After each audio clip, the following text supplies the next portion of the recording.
So Newton has this beginnings of an understanding of the science of mechanics, and the first problem to which he's going to apply it is Kepler's recent results about the motion of the planets around the sun, and Newton has a beautiful chain of logic that we can actually follow that allows him to derive the fundamental physical principle that we suggested might be underlying Kepler's answer. Newton's mechanical understanding tells him that, as we saw, if an object of mass m is moving around in a circle of radius r with uniform speed v, which is a simplified version of the elliptical motion that Kepler actually studied, Newton was doing the general case. We know that moving around in a circle involves a centripetal acceleration towards the center of the circle.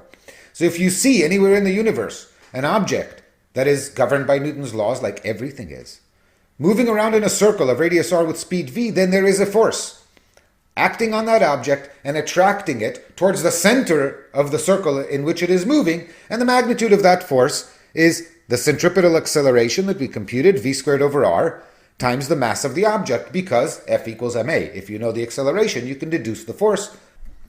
Now, Newton follows, the moon orbits the Earth. The moon is actually moving in a circle about the Earth. So we know that there is a force acting on the moon, which we can compute if we know the radius of the moon's orbit. And thence, because you know how long it takes to go around, you know its velocity. If you knew the mass of the moon, you could compute the force that the Earth applies to the moon in order to keep it moving in a circle. Why do I think the Earth applies it? Well, because it's directed towards the Earth. That's a natural guess. But there's another ingredient here. We know that the Earth attracts everything. Little rubber balls fall onto the Earth because there's this attractive force we call gravity. Apples fall on people's heads, apocryphally. Could it be that the force that keeps the moon in orbit around the Earth is the same as the one that makes tennis balls fall? Well, Newton says, probably. Let's take this seriously. Extrapolating that, let's look at another system.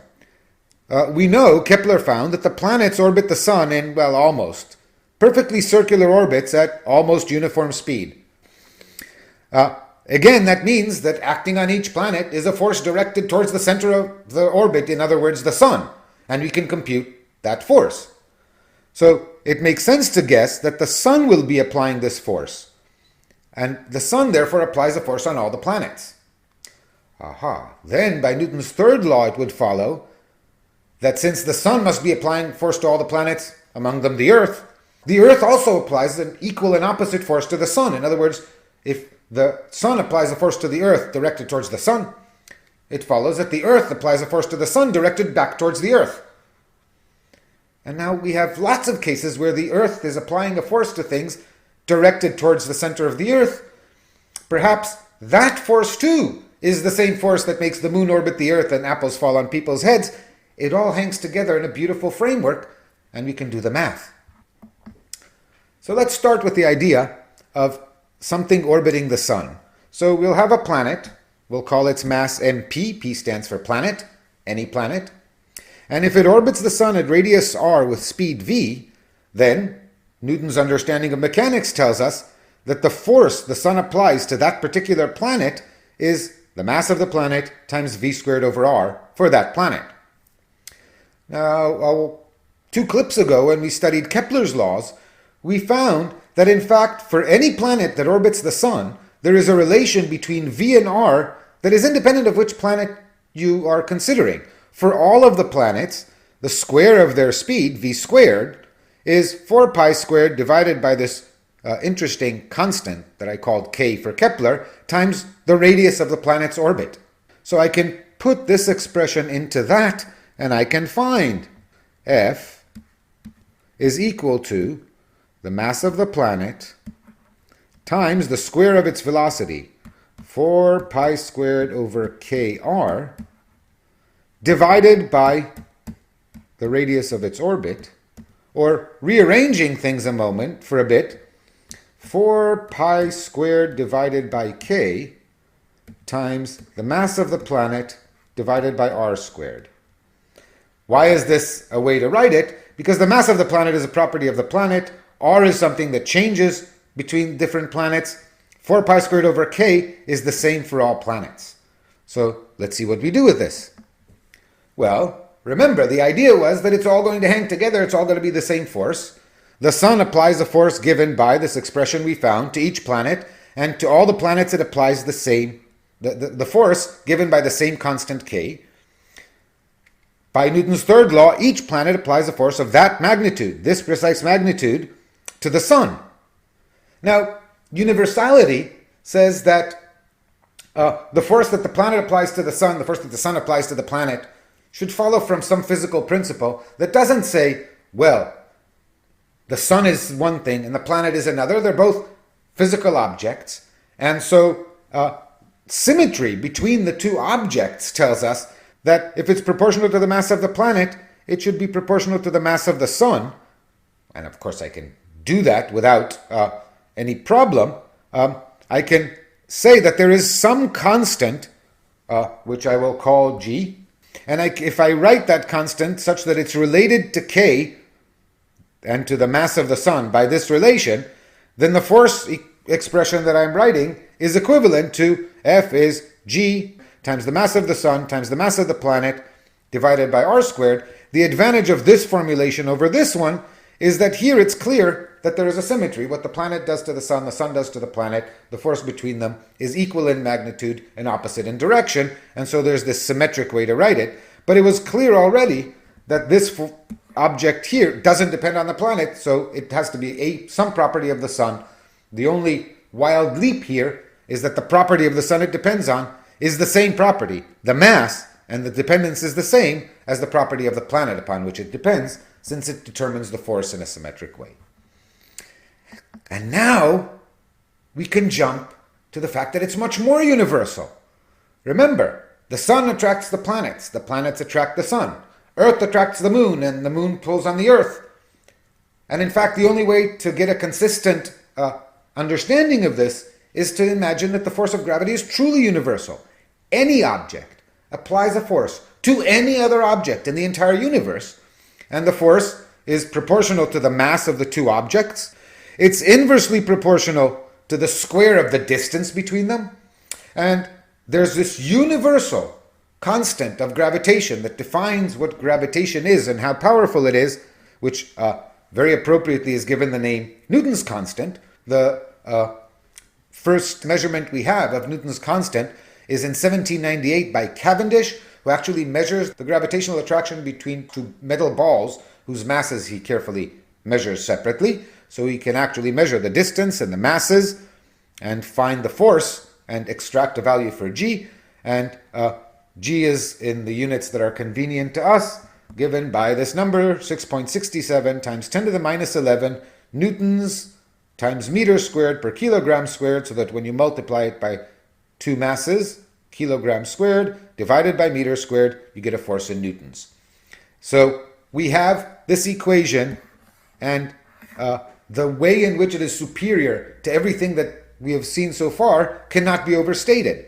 This is a universal statement about anything attracting anything else, and from this follows, for example, Kepler's third law, and of course, by a little more math, all of his other laws describing the motion of the planets, the motion of the moon, and as we shall see, plenty more things. So we found the deep underlying physics that we were looking for, or Newton found it, and we have gotten there. So let's think a little bit about orbits.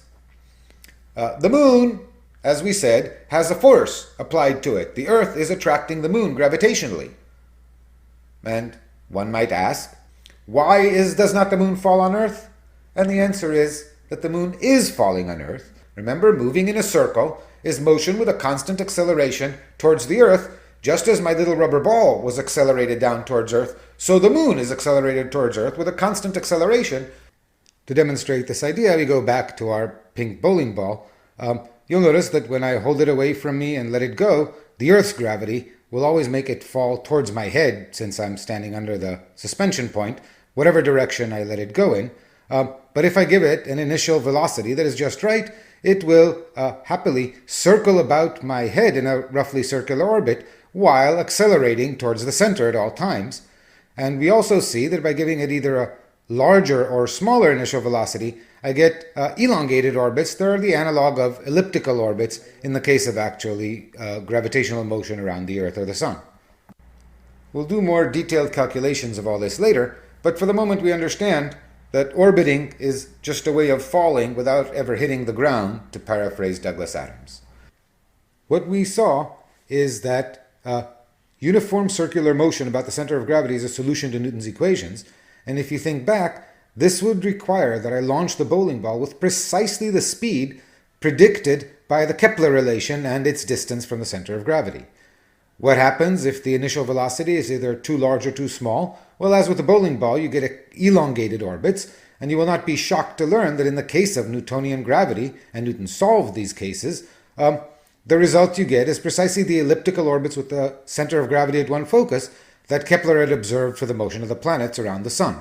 And so you find that there are all these elliptical orbits, and in fact, there are also open orbits, like this hyperbolic one we see here, which describes the motion of an object that comes in from infinity and recedes off to infinite distance. Of course, if you start along any point of this orbit with the correct velocity, then you will reproduce the latter part of the orbit. So these describe the motions of objects that are not bound to the gravitating blue ball over there, but rather are deflected by it. We'll return to orbits like this in the future.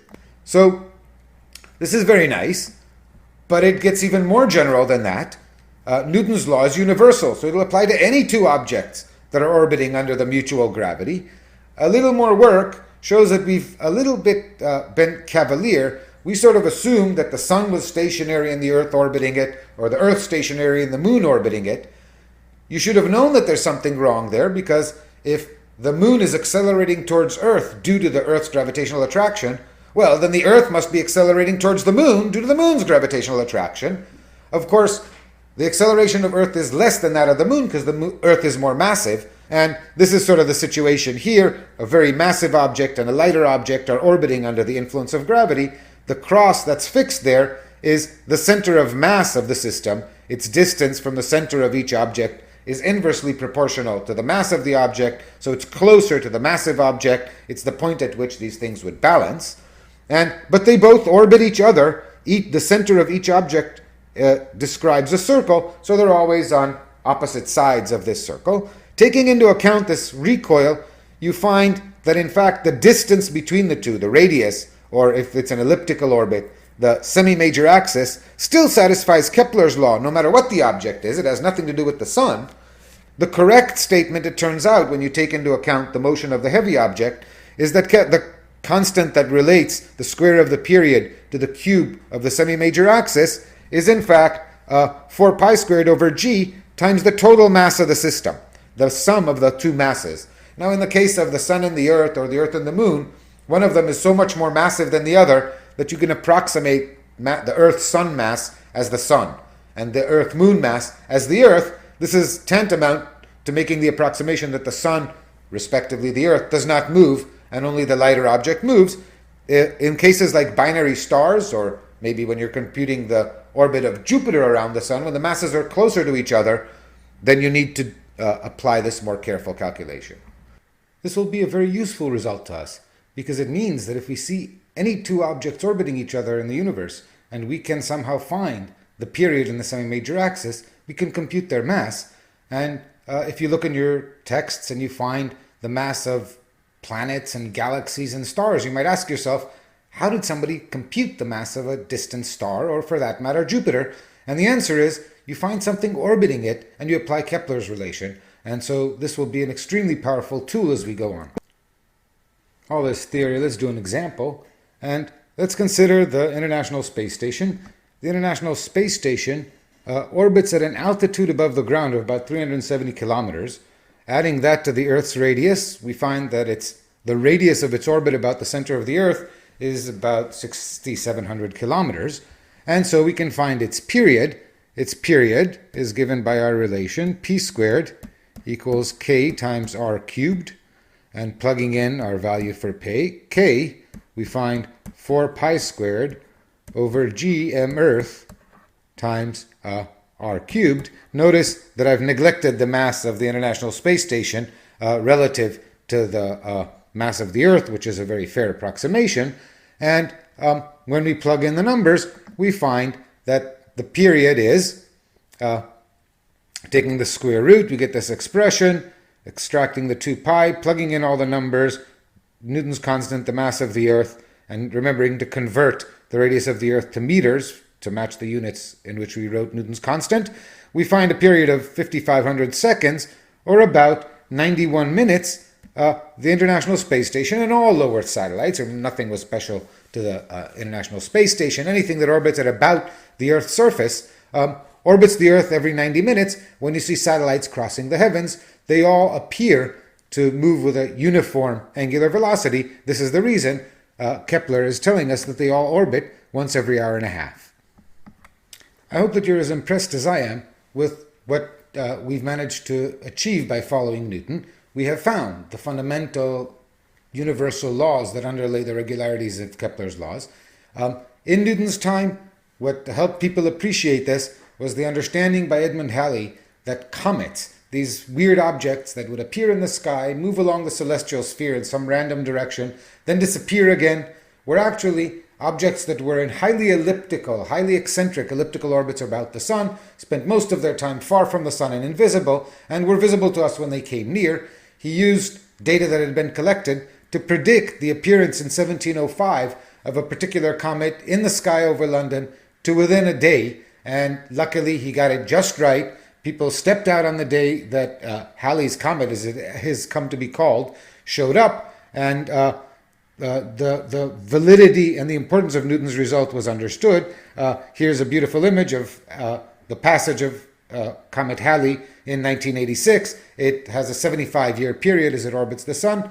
Try to figure out its semi-major axis. Gravity works. We'll come back and do some more details. We have some more things to learn about how much information we can get out of Newton's theory. We'll turn to that in the next clip.